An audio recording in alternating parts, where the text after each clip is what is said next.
Hello friends, कैसे हैं आप सभी। मैं राज आर्य आपके अपने परिवार मिशन सरकारी में हमारे मार्टिक स्वागत करता हूँ। उम्मीद करता हूँ दोस्तों आप अच्छे होंगे। दोस्तों आज आपके लेकर आया हूँ मैं बायोलॉजी, जीव विज्ञान। ठीक है दोस्तों, जिसके अंदर हम जो है बेसिक से लेके एडवांस तक पढ़ेंगे। तो शुरू करते हैं दोस्तों आज का टॉपिक। ठीक है दोस्तों, अगर हम बायोलॉजी की बात करें तो बायोलॉजी हमारा दो शब्दों से मिलकर बना हुआ है। Bio plus logy. बायो का मतलब जीव, प्लस लॉजी मतलब अध्ययन, यानी जीव का अध्ययन। ठीक है दोस्तों, ये है बायोलॉजी। दोस्तों हम किसी भी जीव की बात करें, चाहे वो इंसान हो या कोई जानवर हो, कोई भी हो या कोई पेड़ पौधा हो, तो ठीक है दोस्तों, सभी चीज जो है ना एक बड़े आकार में होती है, चाहे वो इंसान हो चाहे कोई भी हो। दोस्तों ये बड़ा जो आकार बनता है, जैसे हम कोई मकान लेते हैं तो मकान बनाते हैं हम किससे बनाते हैं? ईंटों से। तो दोस्तों ऐसे ही जो हमारा मानव शरीर है वो भी छोटी छोटी ईंटों से मिलकर बना हुआ है, लेकिन वहां पे ऐसे ईंट का नाम न देखो, उसे नाम दिया गया है हमारा कोशिका। ठीक है दोस्तों, तो बात करते हैं हम कोशिका की। दोस्तों कोशिका से पहला क्वेश्चन ये बनता है कि मानव शरीर की मूलभूत इकाई कौन सी है, यानी मानव शरीर का निर्माण किससे होता है। सबसे पहले तो सबसे पहले मानव शरीर का निर्माण होता है हमारा कोशिका से। तो इसे बोलते हैं मानव शरीर की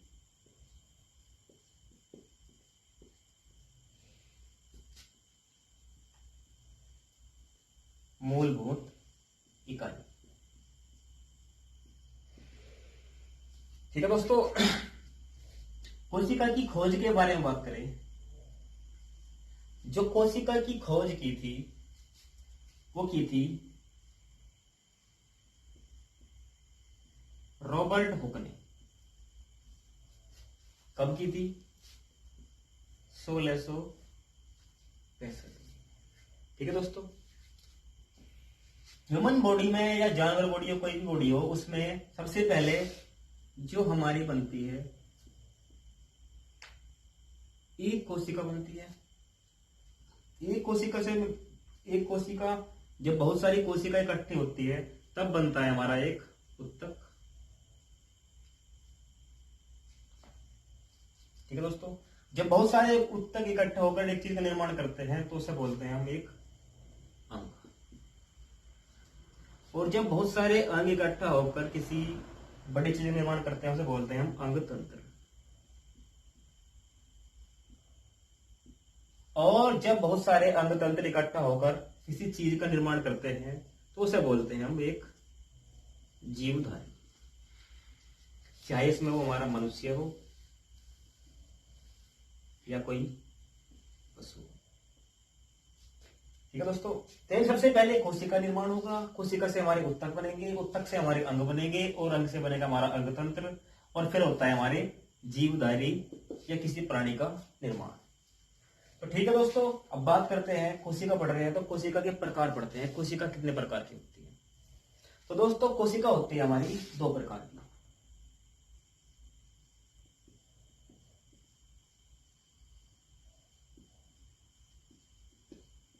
कोशिका के प्रकार,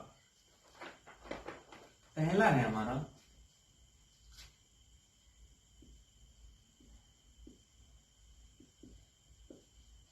प्रोकैरियोटिक कोशिका,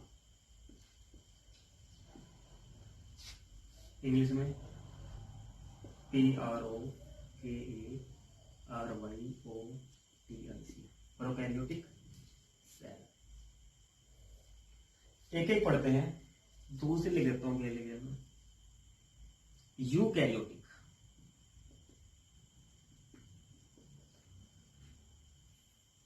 कोशिका,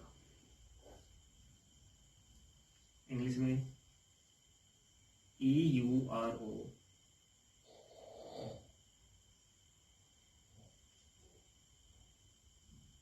यूकैरियोटिक सेल।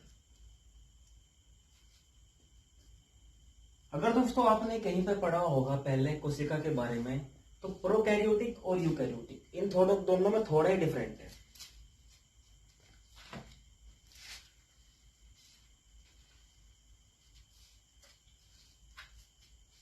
अगर मैं बात करूं प्रोकैरियोटिक की,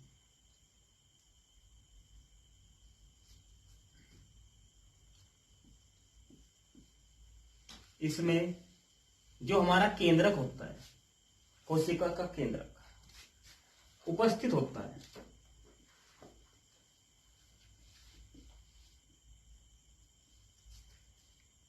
जो अविकसित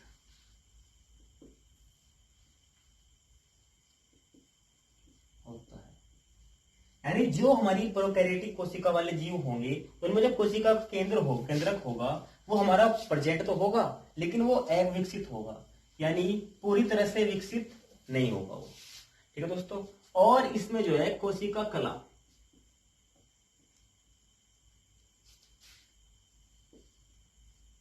अनुपस्थित होती है।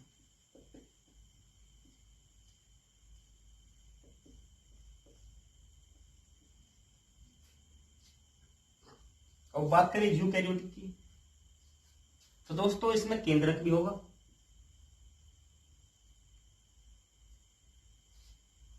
और केंद्रक जो होगा वो होगा हमारा विकसित।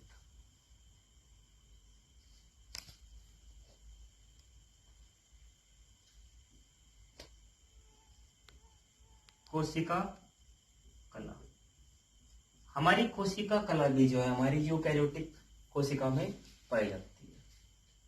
अब प्रोकैरियोटिक किसमें होगा और यूकैरियोटिक किन किन में पाया जाता है हमारा? ठीक है दोस्तों। यानी प्रोकैरियोटिक हमारा किन किन जीवों में पाया जाता है? जैसे हमारा बैक्टीरिया और नील हरित शैवाल, ये दो जीव हमारे ऐसे हैं जिनमें हमारी जो है ना प्रोकैरियोटिक कोशिका पाई जाती है।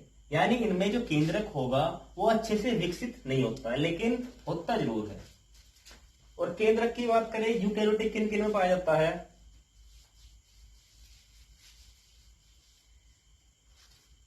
जैसे जितने भी हमारे पशु हैं,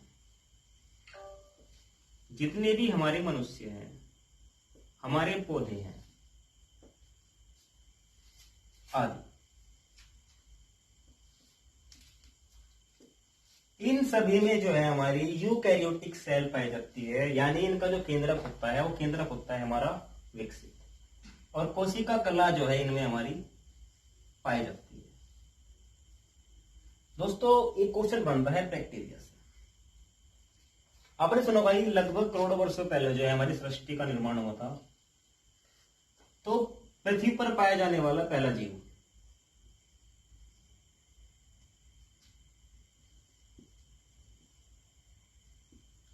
पृथ्वी पर पाया जाने वाला पहला जीव, जो पृथ्वी पर सबसे पहले हमारा जीव पाया गया था, वह भी हमारा बैक्टीरिया था।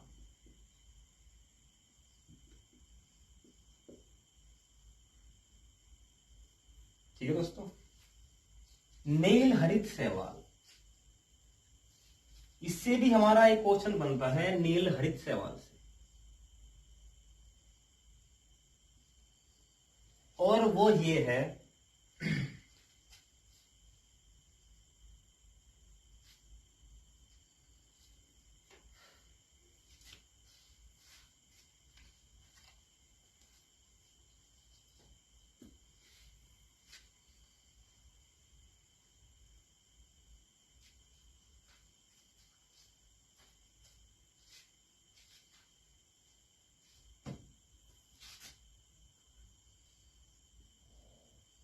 इससे जो क्वेश्चन बनता है वो ये है कि बैक्टीरिया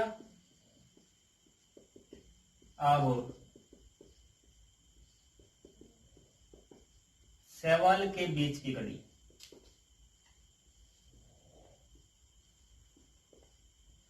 क्वेश्चन ऐसे बनता है कि बैक्टीरिया और शैवाल के बीच की कड़ी क्या है हमारी।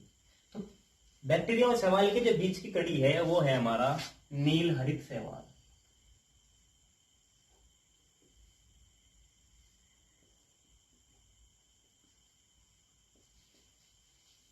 ठीक है दोस्तों।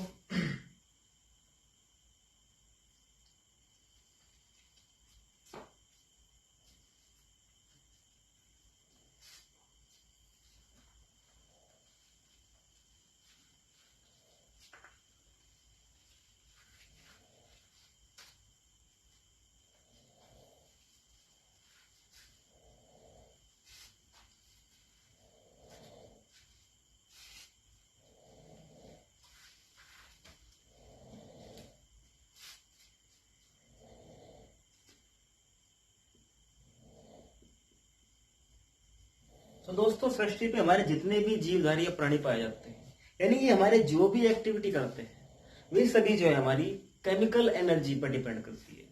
ठीक है दोस्तों, अब पढ़ते हैं मेटाबॉलिज्म के बारे में।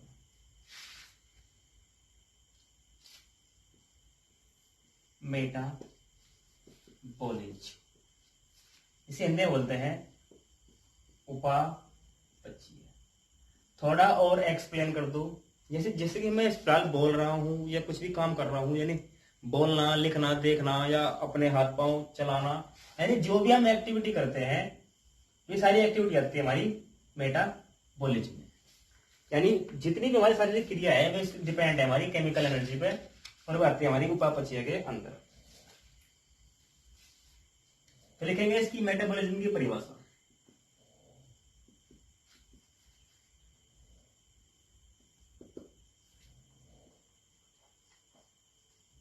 एक जीवित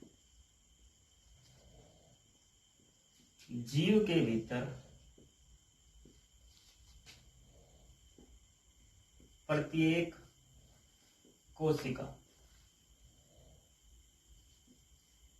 कोशिका में होने वाली संपूर्ण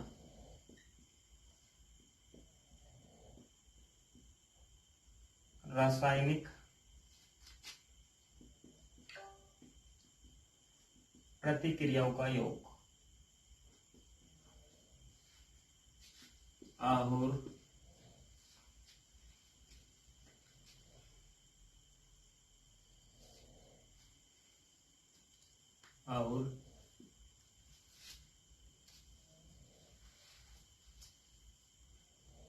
और नई कार्बनिक सामग्री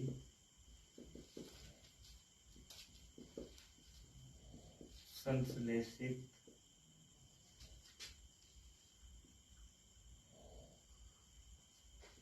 करने के लिए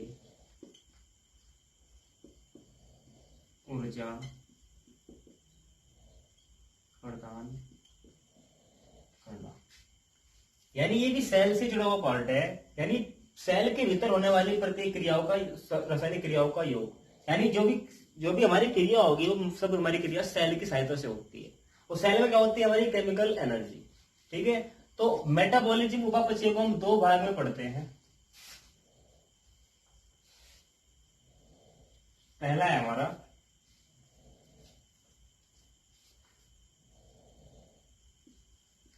एनाबॉलिज्म उपचय।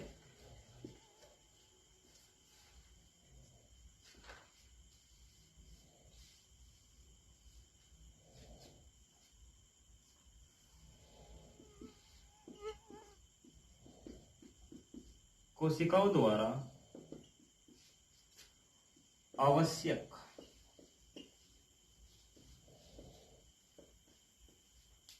सामग्री का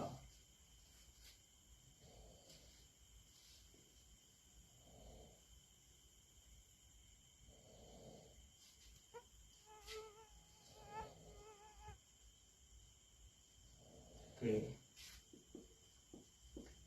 निर्माण हेतु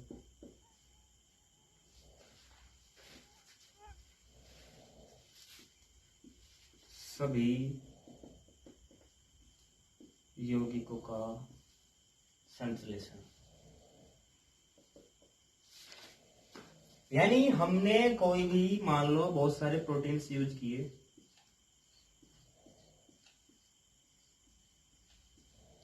और वे जो है हमारी सेल जो है उनसे बना के एक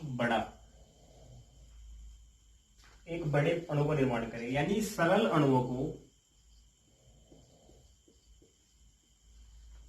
अणुओं से बड़े यानी जटिल अणु का निर्माण, यानी छोटी छोटी चीजों से बड़ी चीज का निर्माण होना क्या कहलाता है? हमारा उपचय। ठीक है दोस्तों, अब पढ़ेंगे कि इसकी उपचय की विशेषताएं क्या है।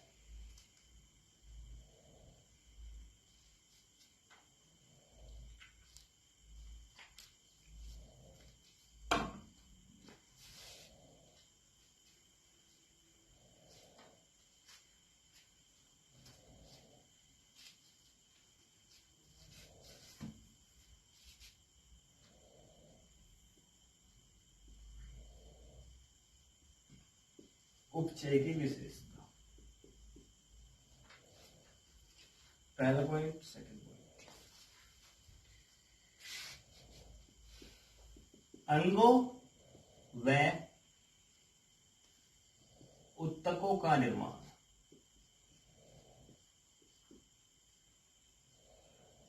सेकंड, हड्डी, प्रोटीन, मांसपेशियां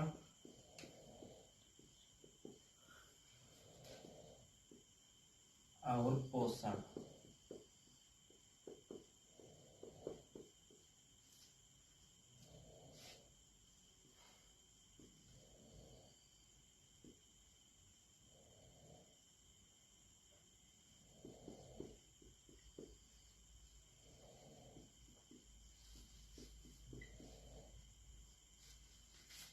यानी दोस्तों जब एक छोटा बच्चा होता है तो धीरे धीरे वो बड़ा बड़ा होता है, यानी कि नहीं कि उसके जो हमारे अंग हैं और जो उसकी बॉडी के उत्तक हैं ये भी डेवलप होना शुरू होते हैं।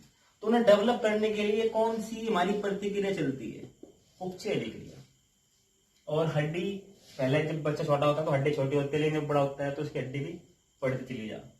तो उसमें कौन सा आएगा हमारा? उपचय प्रक्रिया। प्रोटीन्स, हमारी बॉडी में तरह तरह के प्रोटीन्स का निर्माण होता है, उसमें कौन करता है? हमारा कंट्रोल, उपचय प्रक्रिया।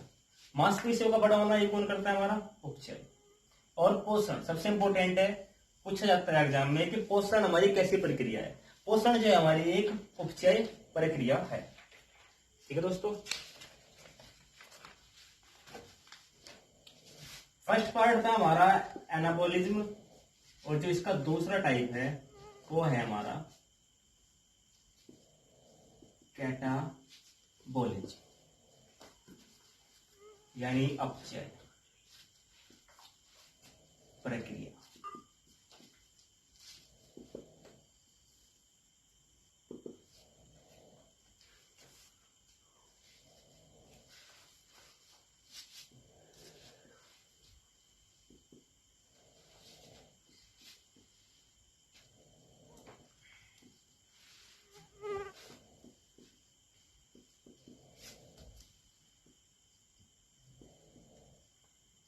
ऊर्जा प्राप्त करने के लिए अणुओं का टूटना, यानी एक बड़े पार्ट का छोटे छोटे पार्ट में बट जाना।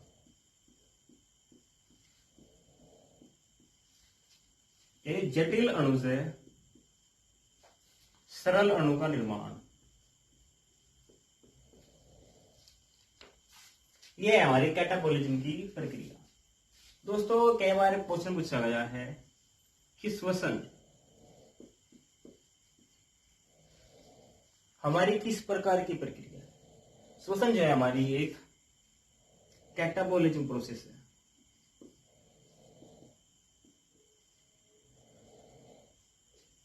वो कैसे? जब हम ऑक्सीजन लेते हैं मानव शरीर में तो ये थोड़ी छोटे छोटे पार्ट में लेते हैं, एक बार लेते हैं और जो कदम की है ऑक्सीजन टूट टूट के जो है शरीर के विभिन्न भागों में पहुंचता है। यानी एक बड़े पार्ट से जो है हमारे छोटे छोटे पार्ट का निर्माण होता है और वो हमारे शरीर के विभिन्न भागों में पहुंचता है। तो ये है हमारी एक कैटाबॉलिज्म प्रोसेस। तो दोस्तों उम्मीद करता हूं जो आज आपको पढ़ाया गया आपको अच्छे समझ में आ गया होगा। अगर आपको नोट्स तैयार करने हैं नोट्स तैयार कर सकते हैं। दोस्तों आज की वीडियो में इतना ही काफी है। अगर दोस्तों आपको वीडियो अच्छी लगी हो तो वीडियो को लाइक कीजिए, शेयर कीजिए और चैनल को सब्सक्राइब कीजिए। धन्यवाद।